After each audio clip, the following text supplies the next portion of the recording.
مش متخصص بتاعنا وانا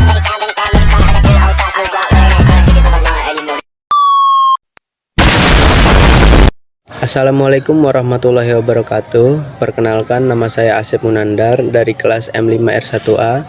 Di sini saya sebagai moderator kelompok untuk memenuhi salah satu tugas mata kuliah bisnis internasional dengan dosen pengampu Bapak Lorenson SEMM Universitas Banten yang akan disampaikan oleh teman-teman saya. Perkenalkan, nama saya Salmila. Di sini saya akan menjelaskan tentang bisnis internasional bersama 3 rekan saya.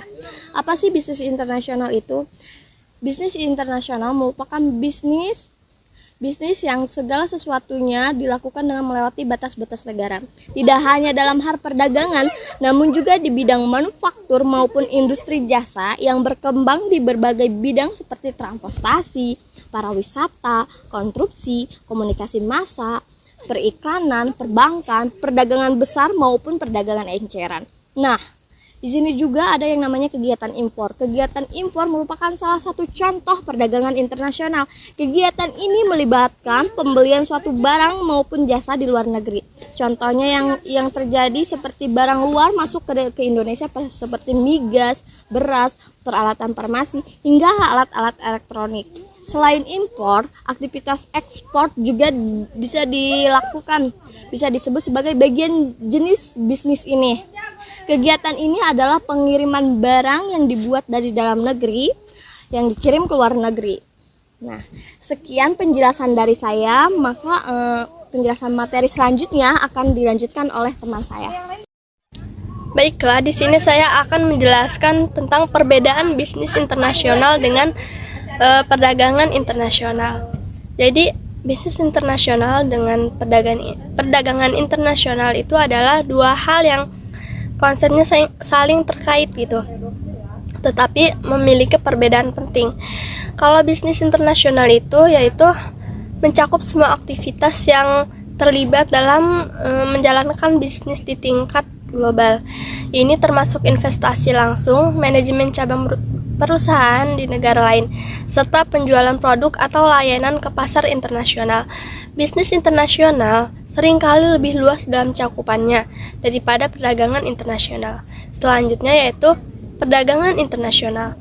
Ini adalah bagian dari bisnis internasional dan lebih fokus pada pertukaran barang dan jasa antar negara-negara.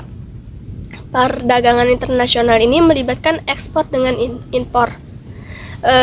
Jadi tujuannya itu adalah untuk memperluas pasar dan mengakses sumber daya yang tidak tersedia secara lokal. Tantangan bisnis internasional. 1. Perbedaan bahasa dan sosial budaya. Bahasa menjadi alat komunikasi yang sangat vital, baik itu lisan ataupun tertulis. 2. Kondisi politik dan perundang-undangan. Undang-undang atau hukum yang diberlakukan di suatu negara terkadang sangat membatasi hubungan bisnis internasional itu. 3. Tarif bea cukai dan batasan perdagangan. Tarif bea cukai ini merupakan pajak yang diberlakukan untuk barang yang diperdagangkan. Yang keempat, hambatan dari segi operasional. Hal ini meliputi transportasi atau pengangkutan dari barang yang diperdagangkan dari suatu negara ke negara lain. Nah, selanjutnya di sini ada yang namanya tahapan dalam memulai bisnis internasional. Secara kronologis ada 4 tahapan untuk memulai bisnis internasional. Yang pertama ini ada yang namanya ekspor insidentil, di mana mereka ini terlibat dalam perkembangan jangkauan pasar produk yang dimiliki. Misalnya, ketika seseorang memproduksi suatu barang yang kemudian dibeli oleh orang lain, oleh negara lain, kemudian dia mengirim barang ke negara tersebut. Nah, itu dinamakan ekspor insidentil. Tahapan yang selanjutnya yaitu ekspor aktif, di mana pengusaha ini melakukan kegiatan ekspor insidentilnya, maka akan terjalin hubungan atau transaksi yang terjadi terus-menerus. Nah, jika pada awalnya pelanggan tersebut hanya bertransaksi untuk satu jenis barang, maka kemungkinan besar akan melakukan transaksi pembelian barang dalam jumlah yang banyak atau mungkin barang yang berbeda.